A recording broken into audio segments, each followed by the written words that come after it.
for the most part. So maybe Bulldog can be the monkey for EDG. We'll have to see. We're getting into that Game 1 draft, so we'll start testing your takes already, Quax. Edward Gaming, of course, will have that first selection on your red side. And seeing some obvious staples come off the board here. Jarvan, Cassiopeia. Akali Ezreal is an interesting double pairing of bans. The Pantheon going to signify 3 jungle bans. So your carry junglers are still left up, and of course that Lee Sin up and available as well. But it's going to be a more stock standard choice here for JunJia. He's going to rock the Vi. Vi locked in here. A big follow-up has been the Equalizer. I think that Rumble has been a really good pairing with the Vi. So I wonder if JDG are going to try and steal that one away automatically. I think Neferi has also been a pretty stock standard counter, just because you can buffer the ultimate if ever you get focused down by it. But Orianna was actually left open. I completely missed that. It's just going to be locked in for JD Gaming. Yeah, this champ's been permabanned. I just kind of feel like at this point in the season, Slayer, we assume it's not going to be available. Well, a champion that's feeling like it might have to start getting permabanned as well, at least if you're watching Dongguan play this darn thing, is going to be this lock.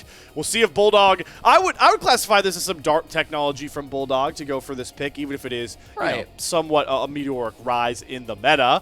And the lock will come through here. So pretty high win rate, at least so far in today's series, 1-0.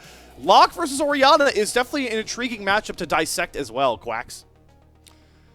It is, and I feel that Locke wins out on it early just because he's able to match or exceed the wave clear of Orianna. Before she gets Lost Chapter, it's very difficult for her to one-shot the wave. Locke, on the other hand, with his nails, is going to be able to do that and roam around the map, and especially when you have a champion like Vi, that'll be really good, especially when she dings level 6. It just gives you the lockdown plus the damage to look for some of these kills. Olaf versus Jack's going to be the matchup in the top lane, and I do think Olaf is probably the best choice EDG could have gone for here. Jungle already was revealed, so there's no threat of a Trundle, and I think that Jax, although a good matchup into Olaf, it is winnable for him. So this will be a pretty volatile 1v1 lane for the top laners, and I wouldn't be surprised if it just calls a lot of attention over to the junglers and that lock with his wave clear like we talked about. Also got to add the extra anecdote that for Xiaoxu, this is a staple champion of his. He is definitely one of our more proficient Jax players. You think about the LPL Jax players, Bin, Xiaoxu are two that immediately come to mind here. So definitely a champion he is very comfortable on. Though our bottom lanes are getting pretty uncomfortable now. Quax is the second ban phase is going to be fully focused in on them.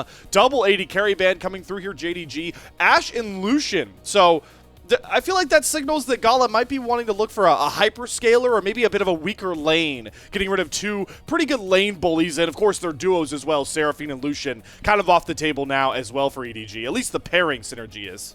Both of these top sides have really high volatility going into the draft, so I think bot lane is going to be mostly weak side oriented. I think Bard has a lot of priority here whenever you've got volatile top sides. Sivir as well is another champion that comes to mind, especially if you're JD Gaming. I think that being able to cease and desist or spell shield the cease and desist actually has a lot of value. And then just being even able to spell shield one nail, if this lock isn't able to get ahead, that could be the difference between life and death.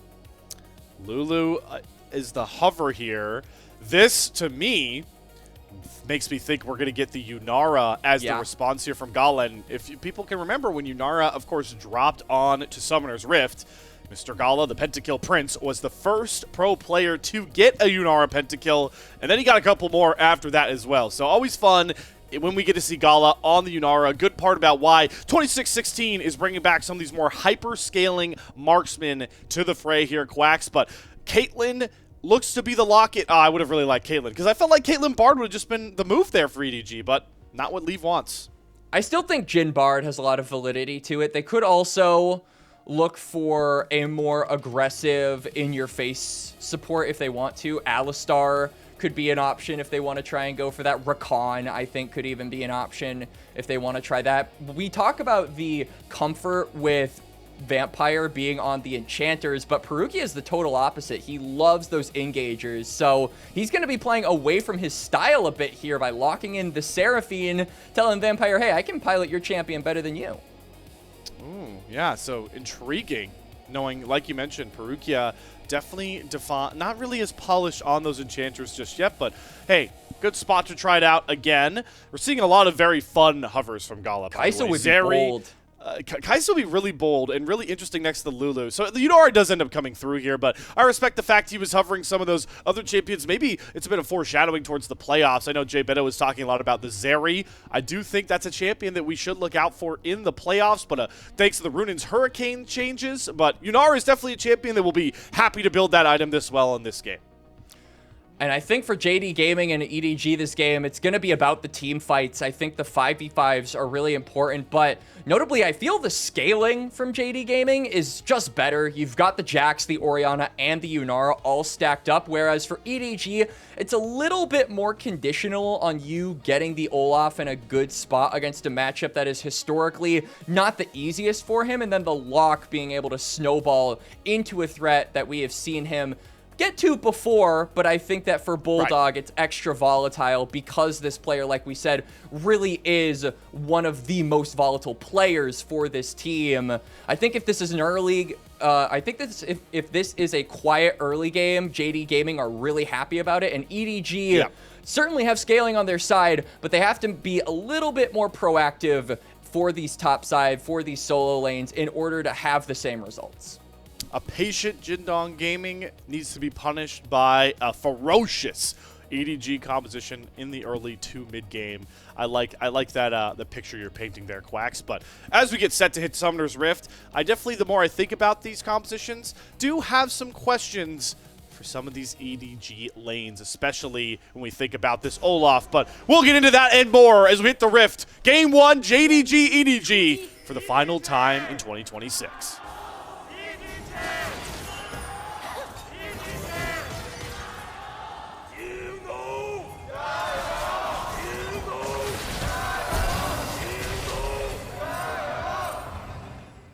Quax, I don't care if First Blood went down right there in the bottom lane. The JDG superfan, I love him. I want someone to let him know that the guttural, like, I don't even, the ability to call whatever that noise is from his diaphragm, I'm impressed every single time. It reminds me of some of those, like, Mongolian throat singers. I don't know if you've ever heard those. No, but, like, yep. Yeah. I know exactly what you're talking about, Quack. I was shown a few clips of those by my girlfriend a couple of weeks ago, and I'd never heard them before, but I was absolutely amazed as I'm amazed that Bulldog hit all 3 nails and managed to just walk up to HongQ for an auto. Funnily enough, though, still loses that trade as HongQ is ranged. Classic. Range into melee problems. So, some of the stuff I want to talk about problem-wise, I think, for EDG as well, is with this Olaf for ZDZ. I think you talked about how the Jax matchup can be one that Olaf can definitely lose. But I also think a good way to kind of counter the problem that Olaf can pose with, which is usually heavy CC comps, is just having a ton of damage. And in this game, there's not a lot of, CC that Olaf is really happy to run through. And there's a lot of damage, like Jax, the Fury, Orianna, Yunara. Like, there's a lot of problems. We'll broach that subject a bit more, Quax, because your jungle is getting a little crazy here. It's Xiaohao that is running JDG off of his blue buff. He 3-camp bot side, and he's pushed the Vi completely out of her own bottom lane quadrant. Not only does this really disrupt the Vi's plan to get level 6 and get onto the map, but also it just makes it really difficult for Parukia to have any value here. He's trying to cover for these camps, but isn't able to do anything because he's not level 3 quite yet. He doesn't have all of those spells unlocked. Going back to your point, though, about Olaf, he can't ult the Polymorph. Polymorph is extremely valuable against that champion. So I think Lulu, I can't believe this escaped us in the draft, but Lulu is actually an Exodia pick against Olaf, similar to like Trundle, just because he's not able to run into a fight with complete impunity and nobody can do anything about it. So there are a lot of good responses actually from JD Gaming, which just paints an even rougher picture of this Olaf and needing to get him ahead as soon as possible, which doesn't look like we're seeing too much of. A lot of the focus so far has been on the bot side, and it seems JunJia is not going to change that rhythm anytime soon. Not yet. Xiaohao is going to complete his blue buff, so he's going to effectively steal away that buff from JunJia completely. does still have his level 1 Wolf and Gromp to figure out, but he really wants to protect his own camps. Luckily for him, JunJia does take that recall, so the second spawn of Raptors will go over to Xiaohao in his own jungle. Of course, he will be able to get to that Wolf and the Wolves and Gromp, and I do find it funny, on last night's cast, me and Alk watched a certain jungler take his blue buff level 1 at 645. I know that pains you to hear, Quax, but that jungler also won the game, so take that. Jungle diff. That's the kind of game where you just type jungle diff. As HongQ is actually doing really good in a lot of these trades. Bulldog is initially going in for like a burst combo, but because HongQ has pretty low cooldowns on the Orianna, the command attack just makes it a lot easier for you to trade back, especially with all of these airy procs coming through. Bulldog is losing a lot of these trades, and I feel like once Lost Chapter gets complete, once the Orianna gets some items, that could be even rougher, especially if Bulldog can't execute the play by landing all of those nails, which I guess luckily for him, he has been doing for a majority of the time in this game. It's also, Quax, I don't know how much this slows down your Orianna, you know, confidence for HongQ here, but I see a Mana Crystal and a Ruby Crystal. I don't think that Lost Chapter item is coming anytime soon. Yeah, it's going to be a Roa. I don't hate it, though, into a very burst-heavy first item spike champion like Locke. Just saying, all right, if I have enough HP to survive your burst, you don't get to kill me. I do think... Oh, my God. Self-Shockwave doesn't pull the lock under the turret, but Xiaoxu's flashing under the turret, and he will just solo out ZDZ. Won't even die to the last turret shot, and that's exactly why you don't give this guy his jacks. Gets level 6 first, immediately goes for the trigger pull as now Xiaohao is in here in the mid lane, but does not have ult yet. No, he's going to land a Darkened Dagger. Ashen Pursuit, though, will help Bulldog dash and blink his way out of danger. At least gets HongQ protection to clean up that wave and take the reset, as we'll go back through the replay to check out our solo Bolo to kick off the series. All right, so ZDZ does hit level 6. Why didn't he still, though, gets stunned, gets ignited. I don't think he was expecting Xiaoxu to flash forward for the kill. And he does live with just like a sliver of HP, around 100 HP. So it was close at the end of the day, but does manage to be a solo Bolo up in the top lane. And that ignite also, I think, makes a huge difference. It just denies Olaf from getting any of that healing. I think that would have been a big difference maker if Xiaoxu decided to stick with the traditional TP or go for another summoner spell. Probably wouldn't have been able to get that kill, or at the very least would have probably died trying. So getting value out of that, and also just setting this Olaf further and further behind, who still is continuing to not receive much assistance from the team. And better yet, Slayer, we look in the top lane, his wave state is in a pretty awful situation. Yeah, and the items don't look any better. He's got a long sword, some cloth armor, a ruby crystal, and he's staring down a Phage. Sheen versus Phage. Yeah, and Sheen Phage, so 2/3 of the Triforce. Safe to say ZDZ is well off course by this point. JDG out to an early 1,000 gold lead. First dragon of the game has, of course, spawned. Both our junglers also ticking over to level 6, so I know you talked a lot about this first selection Vi. Cease and desist. We need to see this have some early impact. It's always, these level 6 junglers were always like, it's always the paranoias, right? The first paranoia is the biggest paranoia. In a game state like this, first cease and desist is a big one. It is. I am wondering if we'll see that around the grubs here that spawn in about 35 seconds. So my eyes are being kept on the bot lane currently. I think that if Vampire and Gala can shove in this wave, maybe the Lulu can roam if JDG really want to be playing for this objective, which I personally think they should. They've got a Jax on their team. They've got a Yunar on their team. You've got good side lane pressure with the Jax, and just generally both these champions are pretty high economy. So having the grubs to pick up more plates, you can get a lot of value from that objective. And it seems like neither support is actually too concerned about joining up for that fight. Meanwhile, the grubs spawn, and ZDZ has actually swung the prio back in his favor up on top side. So EDG might actually be the first to get onto these. We'll have to see. Xiaohao definitely has an item advantage in the jungle as well. But yeah, you called it. A very sneaky JunJia. Waiting to see if HongQ will overstep, but he is playing reserved.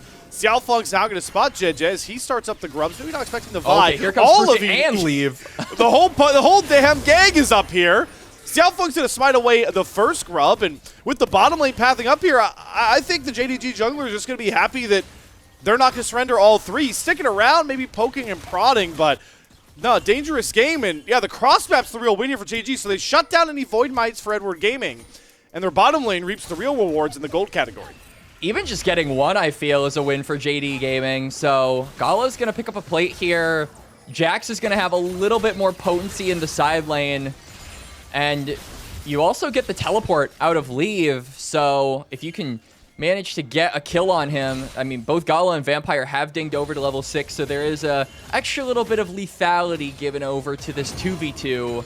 They can kill Leave. They can deny a lot of experience and really balloon this gold lead that has started off that cross map. And of course, that gold lead being led by Xiaoxu, who is up to over 1.1 thousand already on this Jax. And well, Quax, safe to say, if you were a big fan of the JDG scaling, which, by the way, you're not alone in case you were worried. I'm on your side with that. This is not the game state you want to see if you're EDG. Okay, HongQ, that's a really aggressive back. He's gotten canceled by Bulldog, but just some recall shenanigans. Point being, a scaling team being up through the first 10 minutes is never a good sign. I kind of feel like it was just an alpha test there for HongQ to stay there without... Aura test? Yeah, an aura test. Kind of like, you know that movie, you know the Adam Sandler movie Grown Ups, where they have the scene where they shoot the arrow right into the sky, and then nobody can leave. Move. Yeah, just don't move, and then the one guy actually gets the arrow in his foot. I feel like HongQ would be that guy with the arrow in his foot, or maybe not an arrow, but a couple of nails instead. You know, still pierce the same nails and arrows. It's going to hurt wherever they land, nonetheless. Who would be the first to leave on JD Gaming is my question. Like, personality test here. Who's leaving? Who's immediately dipping once that arrow is fired? My bet's on Gala. My bet's on Gala, too. Okay, well, I'm allowed to say that I'm an AD carry player. I'm taking disrespect for the fact that you said Gala. Okay, listen. Well, can we count Xiaofeng? Because I mean, it's one of his first games here. It would be one of his first times trying. He has to be last, right? Quax is he's there. He's like, I've got to fit in. He's got to prove himself. Yeah, he's got to prove himself. So he's never leaving. All right, we know Gala's first and Xiaofeng's last. And you know, maybe if the game and HongQ's second to last. Okay, HongQ's second to last. I'll let you take that one. We'll figure out 3 and 4 at a later date because it seems like our two teams are starting to notice that there's a pesky dragon that's been chilling in their home for a while now. It's 11.5 minutes, and still no one has disturbed our Chemtech Drake. There's still a lot of positioning around it. The prio goes to JDG, especially in the mid lane, as HongQ continues to find these very good trades with the Roa finish. And oh boy, here goes Gala. Transcend against the Wild Growth. Arc of Ruin does land this slow, but Gala got snared up and cannot chase any further. It's the flash off of Leave and more pressure on the bot side for JunJia Gaming. Look at the teleport. Bulldog is going for a flank here, but I think he'll see the trail coming through, but is it too late? It's like a shooting star, but it's got a big problem coming. There's the Purgatory, not yet used. Double dash for Bulldog. Now we'll drop it, but Xiaofeng is pretty slippery. Ritual Nail's going to have to get it done, and Bulldog will find that kill. Nice teleport flank. Xiaofeng had no idea that was coming. Bulldog getting his first kill of the game, and EDG putting themselves on the map. Not going to do a ton for swinging the gold back in their favor, because HongQ still holds about a 230 gold lead over the lock, but yeah, look at that like we talked about, the snowballing potential of the solo laners needs to be unlocked, and hey, it starts with one. Safe to say, every time you say, I just realized we have way more pun potential with this champion, by the way. You've said locked and unlocked multiple times in this cast already. I haven't even tried it, by the way. I know. I know, because like in my head, Quax, I was waiting, like I was pausing for you to be like, haha, get it? And then I realized, oh, that's just normal vocabulary. Let's get a replay look back at this flank, though, from an unlocked lock. It's a good attempt to try and peel EDG's mid-jungle with the shockwave, but Bulldog just flashing forward, manages to land the Ritual Nails, the slow comes through, and Xiaofeng kind of just all out of tricks. Can't teach a dog a new trick. And he will end up going down. Surprised though that this dragon What's going on? I don't know. Do we just not like the Chemtech? I mean, The extra tenacity I feel you would get from it, especially as JDG, would have a lot of value because you'll be dealing with like undertows, you'll be dealing with Jin W's, you'll be dealing with Parukia's entire kit. Like there is value in getting this dragon. Finally, JDG seemed to be listening to me as soon as I explained why they should be taking it. So there you go. Baby steps. Quax has graduated.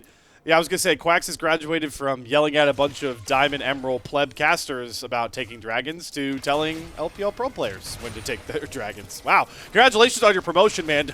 Don't forget us when you go to the big leagues. I won't. As we've got Herald coming up on the top side in about 40 seconds here. And again, I will stress that with JDG, you've got so much side lane pressure with this Jax, even just one grub, and I feel like it's going to call so much more attention to be dealt with by EDG. If they can give him a Herald, it gets a lot more spicy. We want to see spice here. This game has been slow moving, and again, want to give credit to JDG for that. The fact we only have 2 kills in 15 minutes, 1 dragon, 15 minutes.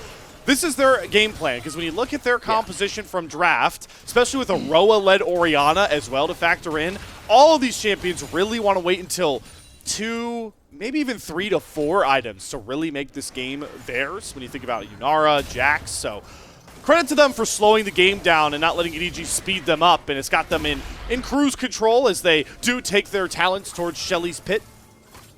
And a dive maybe towards the bot side here. HongQ going to shockwave the entire wave, and that's going to cut out the engage because Turd Dagger was already grabbed. It's a Vault Breaker out, a TP behind from Xiaoxu as, oh god, Gala flashes beautifully over the Encore, and Parukia is done for translation down to the bot side. He gets picked off, and JDG also going to grab that Rift Herald in the top side, courtesy of Xiaohao.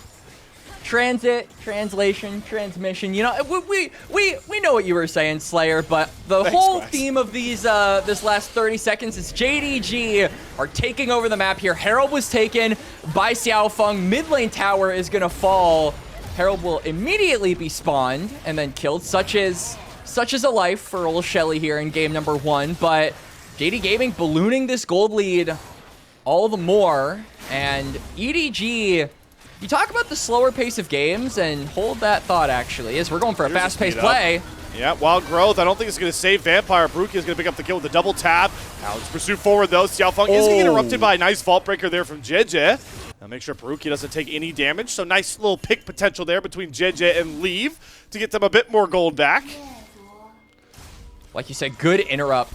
Vault Breaker canceling out the Hound's pursuit, and does mean that JDG don't trade anybody back. Now it seems like they've maybe found their mojo. You can see JJ potentially looking for something on the top side. HongQ stiffen that one out, gonna just back on away, and we're already seeing just a lot of side lane pressure come through from JD Gaming.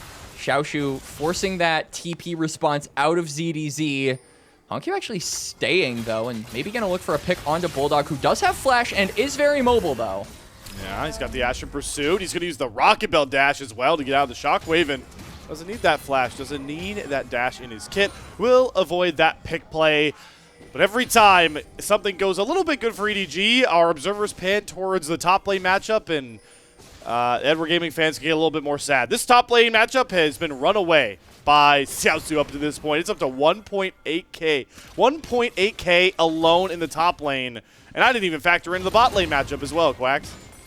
And another tower is just gone, by the way. Xiaoxu is going to claim... I say another turret, but this is the first one to be taken, so there you go. As Xiaoxu is now going to make it over 2,000 ahead of the Olaf in terms of a gold lead, and 2 levels on top of that as he dings over to level 14. Bulldog. Just feels like nothing was really done to try and accelerate this Olaf, but maybe they can accelerate the lock. HongQ gets the speed up. JJ doesn't have the Vault Breaker back up just yet. And HongQ's created a good amount of space, recognizing he is on the weak side. Does, of course, have to burn that Flash, Quax, but Flash is better than a gray screen. We'll also be able to have the Shockwave back up in time for the Dragon. As we can see, that'll come up in about 30 seconds. EDG looking for a topside play means they kind of got to haul away from here. to redeploy on that part of the map, and JD Gaming have no interest in letting them do that, at least not 2/3 of them, as Bulldog actually manages to complete the reset without any problems. Man, we really are just continuing this hate on the Dragon All right, stacking train. JDG is now fully opting into this topside play.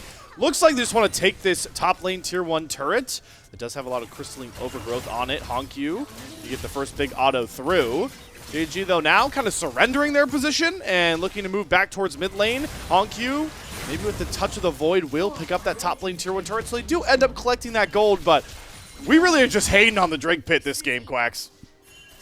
Did just spawn. We could see JDG are moving toward that bot side. That's a lot of Jin traps. Wow. A lot. Is Leave trying to make like pixel art with them? Huh. That'd be cool. Funny, you know. You send subliminal messages to the viewers. I would just make a smiley face and just be like, hey guys, I'm doing good. Don't worry about me. I thought initially it was like the 3 points is hold on Bulldog. Bulldog. Purgatory. Remember, HongQ already used his flash. The Shockwave this time won't be dashed out of by the Rocket Belt, but Bulldog's going to flash back forward. It's a nice stasis to wait out the Purgatory there for HongQ. And he will end up surviving, loses access to that Seekers. As oh boy, Xiaoxu going to force the Ragnarok out of ZDZ just for the threat alone of the solo Bolo. In the background, of course, as well, Xiaofeng and company secured that second dragon of the game just before the 20-minute mark. The second dragon of the game, Quax, went down seconds before Baron spawned. And I just feel like this is the point where it's going to be rough. We talk about how JD Gaming really wanted a slow pace, and I feel the Dragons reflect their willingness to play the game a little slower. But EDG, just because of these solo laners, weren't really supposed to fully opt into that style. We needed to see snowballing happen through mid and top. And although Bulldog has been mildly successful at chunking out and even getting a kill in this game, the same cannot be said for ZDZ. And I feel like no matter how depressed we get about Olaf Ragnaroking away in the 1v1 against the Jax, we are going to be the most depressed when we see Olaf Ragnarok forward in a team fight and then die immediately. Oh, like maybe Gala will have to do. That's a nice McHale's to get out of the CC chain from JunJia. The 4-shot doing a good amount of damage, though, from Leave. Is looking to step up, maybe to try and play a 4th shot, but Gala is out of the fray for now. Xiaofeng will have to surrender control of this top river. EDG able to get some pressure over to Jindong Gaming, but pressure is not going to be able to succumb this 4K gold lead they're staring down. All right, you know what? Gala might be the last one to move away from the arrow. He took all 4 of those curtain call shots like a champ without ever being phased. Light work, no reaction. Didn't so consider that. Maybe he would be like 3rd? I don't know. This is tough. This is tough. What's tougher? EDG, they're getting a Baron completely snuck under their nose. I mean, JJ, he's just moseying around, la la la la la, clearing my wolves. Xiaoxu. And yeah, oh my god, they're full committing. And EDG still have no idea this is happening. It's gone. Finally, Bulldog cancels his recall, so they have an inkling this may be going on. Parukia puts a last-ditch ward down, but it's just to see the final smite go through. Xiaofeng with the call. JDG pick up purple onto 5 with ease. And right under their nose, now EDG are going to have to be dealing with a double Drake stacked JDG with 5,000 gold in the lead for gold. I said gold twice. Plus now, we're doing the Baron. And all of this, Slayer, right when we're saying the big late game carries of JDG are scaling on their items. We've got Gala almost completing his 3rd. HongQ working on his 3rd. I mean, he's now just 1v1ing Bulldog with no problem. I mean, his HP pool is disgusting. He has the Zanyas if he really needed it, but he didn't. He just completely gaps Bulldog in a solo kill. And JDG will use that pressure to push down on the other 2 lanes. Remember, JunJia tried to swing over there to make it a 1-on-2. He's just now getting to recall. But all of these turrets have already dropped. It's a good Deadly Flourish to land, though, on his Xiaoxu. The exhaust can come through as well. Counter-Strike being used to delay some of that damage. The Encore, so much poured onto this Jax, and he's going to hop, skip away from the 1v3 without his health bar even getting close to dropping. And look at the cross map. I mean, they commit on to Xiaoxu to get this kill. They're even chasing further. They really want to try and get something because they know their top side is gone. And I feel like this is just a small allegory for how this game has been going. EDG don't get anything other than Raptors.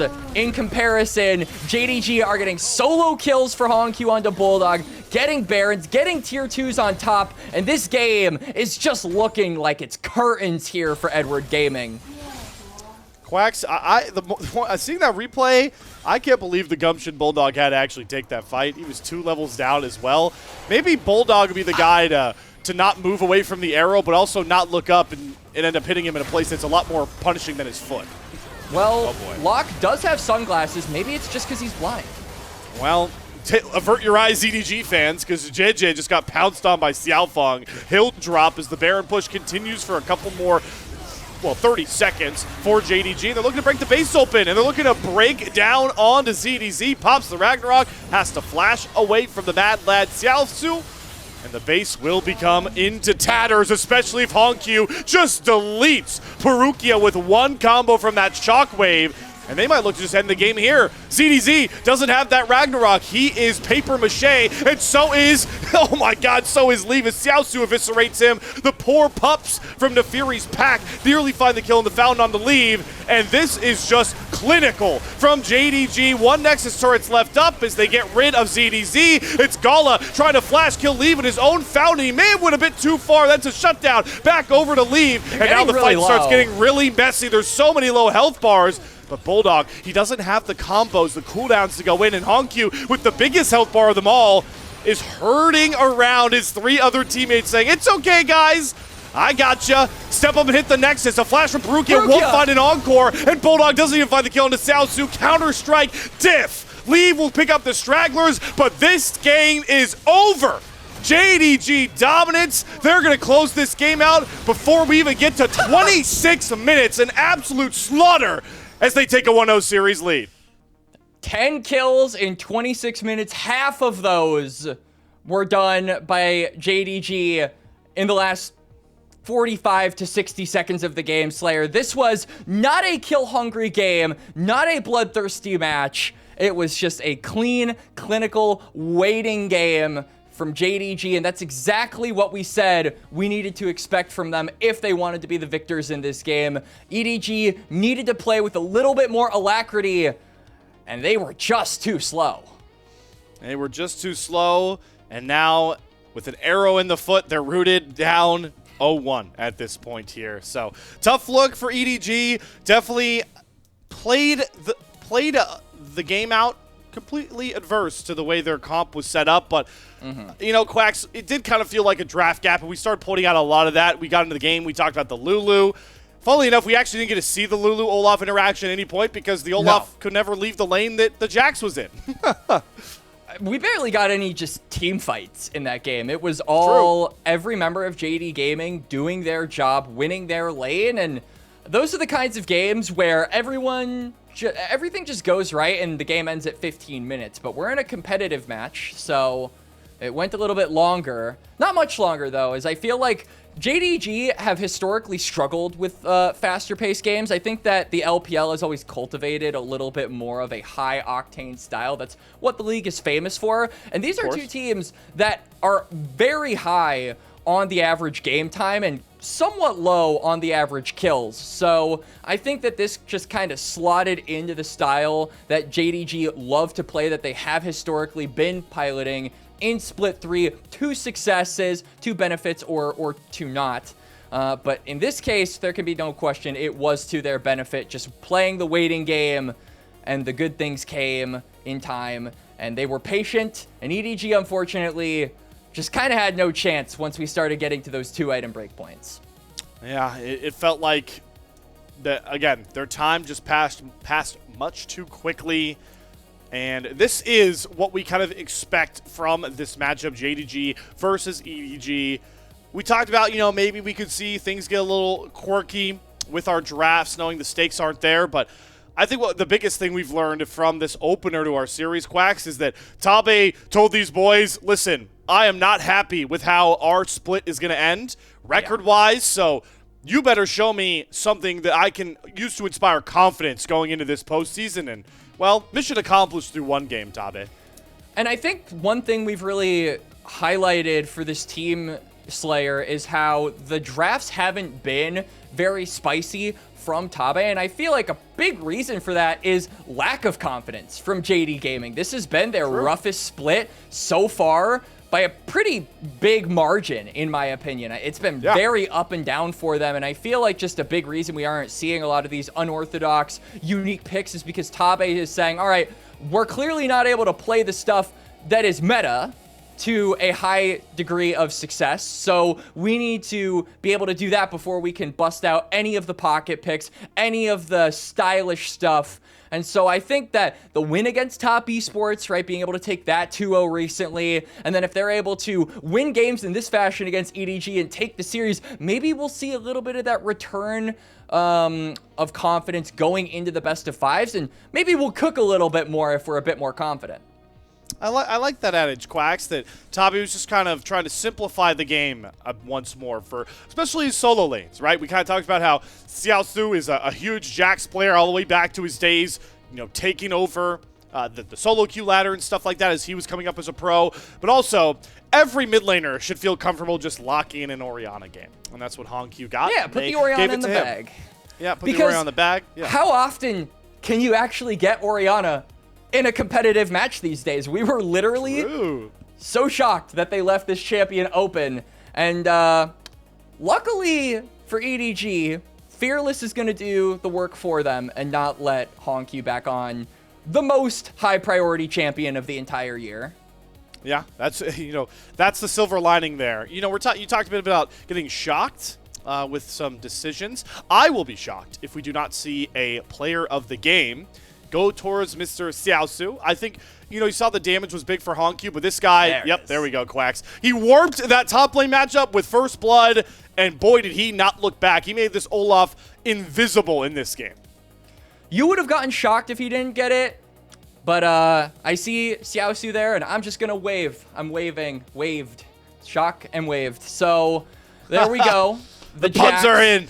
No lock puns, Orianna puns, because of how high priority the champion is. We got lock puns, we got Orianna puns. We'll keep coming up with some depending on the drafts for game number 2, but much deserved Jax win MVP there from the man himself, being played or being able to play one of his best characters, one of his most familiar characters, and like you said, making the Olaf totally invisible. Great counter matchup for him, and he really put, I think, the hands on ZDZ, just made it impossible for him to have any influence in this game. Well, it's not impossible for EDG to come away with a series win, though. Quax, of course, it's going to take a 2-game climb, but anything is possible, especially on a bit of a wacky final day for our split. No stakes in the playoffs and the play-in's future, but pride is on the line here for Edward Gaming. We'll see if they can find a bounce-back game 2 against JDG on the other side of this intermission.